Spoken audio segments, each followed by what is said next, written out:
Meus irmãos e minhas irmãs, paz e bem. Na primeira leitura de hoje, nós vamos escutar um dos episódios que é mais importante dos Atos dos Apóstolos, a conversão de Cornélio. Existem só dois fatos que são narrados 3 vezes nos Atos dos Apóstolos. A conversão de Saulo, nós ouvimos já na leitura da semana passada, e a conversão de Cornélio. Nós encontramos nos Atos dos Apóstolos, primeiramente a narração do fato feita por Lucas, depois Pedro, que vai ter que se defender por ter entrado na casa de um pagão. Então ele vai contar o porquê entrou, e é a leitura de hoje, isso para a igreja de Jerusalém. Depois ele vai contar o mesmo episódio para os apóstolos. E por que esse fato é tão narrado? Outras pessoas já se converteram, mas por que de Cornélio acontece toda essa história? Vejamos. Naquele tempo, os fiéis de origem judaica começaram a discutir com Pedro, dizendo: tu entraste na casa de pagãos e comeste com eles. Um hebreu não podia fazer isso, entrar na casa de um pagão, comer com os pagãos. Então Pedro teve que contar a história e vai dizer ponto por ponto. E vai dizer assim, que entrou em êxtase e viu uma grande toalha que descia do céu até a terra. Dentro dessa toalha tinha animais de todas as espécies. E uma voz do céu vinha e dizia: Pedro, mata e come. E então Pedro vai dizer que não, que da sua boca nunca entrou uma carne impura. E a voz de Deus que vai dizer: não chames impuro o que Deus purificou. E isso por 3 vezes aconteceu. Então, depois o Espírito me disse, assim vai dizer Pedro, que eu fosse com eles sem hesitar, pois 3 homens vieram para buscá-lo. E ele foi com outros 6 irmãos que estavam presentes com ele em Jerusalém, enquanto ele narrava. E ali então ele vai dizer que aquela mesma pessoa vai falar para ele que teve também uma visão que dizia: manda alguém a Jope para chamar Simão, conhecido como Pedro. Ele te falará dos acontecimentos que trazem a salvação para ti e para toda a sua família. Então é Cornélio que tem também essa visão. Então já falamos isso, nos Atos dos Apóstolos se mostra o Senhor pessoalmente, que através do seu Espírito vai conduzindo os rumos da nossa igreja. É Ele que, para evitar o erro humano, Ele vai indo conduzindo. Os Atos dos Apóstolos é, como já dissemos, o Evangelho do Espírito Santo. Então Ele te falará dos acontecimentos, ou seja, vai anunciar o querigma. Logo que comecei a falar, o Espírito Santo desceu sobre eles, da mesma forma que desceu sobre nós no princípio.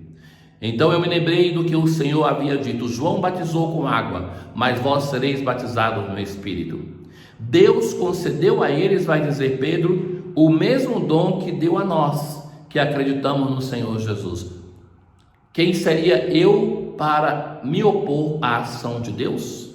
Ora, Pedro vai dizer que não foi ele que escolheu, mas Deus que conduziu a história, Deus que enviou lá e fez muito mais, concedeu àqueles pagãos o mesmo dom que tinha concedido aos apóstolos. Ao ouvir isso, os fiéis de origem judaica se acalmaram e glorificaram a Deus, dizendo: também aos pagãos Deus concedeu a conversão que leva para a vida. Ora, o que é curioso também neste episódio, meus caros, é que nós temos a vinda do Espírito Santo que precede ao próprio batismo de Cornélio e da sua família. É Deus mesmo que vem em favor desses irmãos pagãos para que eles recebam o Espírito de Deus antes mesmo de serem batizados pelo apóstolo. E o apóstolo está ali para testemunhar. Por que a Pedro que o Senhor envia lá? Porque só ele, escolhido pelo Senhor como chefe dos apóstolos da igreja, teria a autoridade de fazer esta grande mudança. Nós somos uma igreja grandiosa pela diversidade de número de fiéis, pelo que isso, não existe nenhuma expressão religiosa tão difusa no mundo e tão grandiosa. Tenhamos consciência disso. Então, ao longo dos séculos, a igreja sempre diminuiu mais em uma nação, aumentou em outra, mas que sempre manteve a sua expansão, o seu crescimento.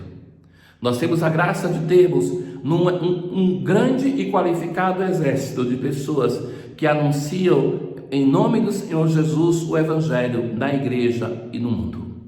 Então, essa diversidade de povos, línguas e nações decorre deste fato fundamentalmente, porque os apóstolos e a comunidade de Jerusalém não tinham ainda consciência que o Evangelho era feito para todos os povos, e agora então, com este fato de Cornélio, eles não têm mais como duvidar. Como vai dizer Pedro, como posso eu não aceitar aquilo que Deus já fez?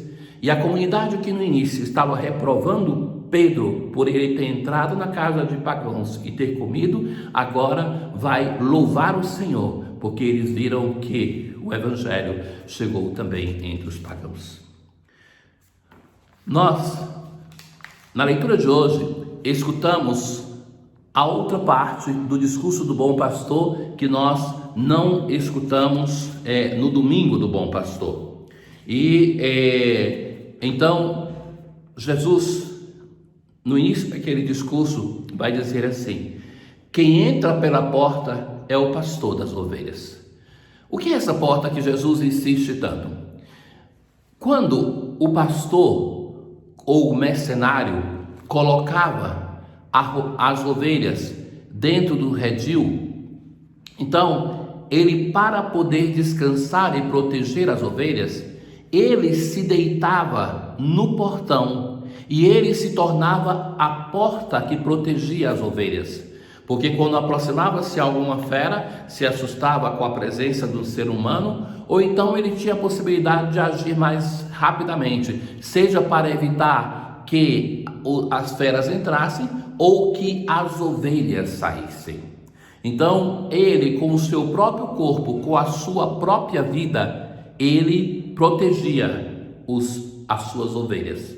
Sabemos, como já do evangelho de ontem, que o mercenário era aquele que podia fugir diante do perigo, mas Jesus continua a se apresentar. Antes se disse como aquele que dá a vida pelas suas ovelhas, e agora se apresenta como a porta.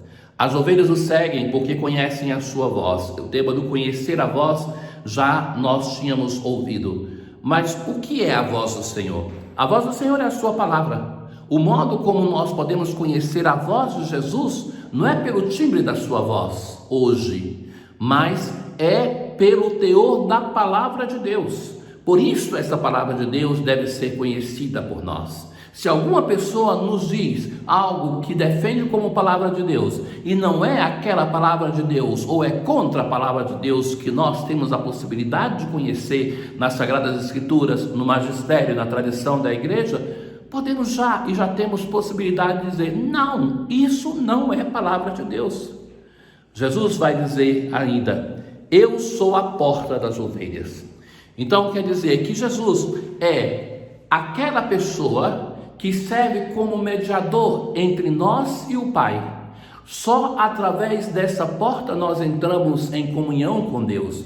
Ele é a única possibilidade para que nós sejamos salvos.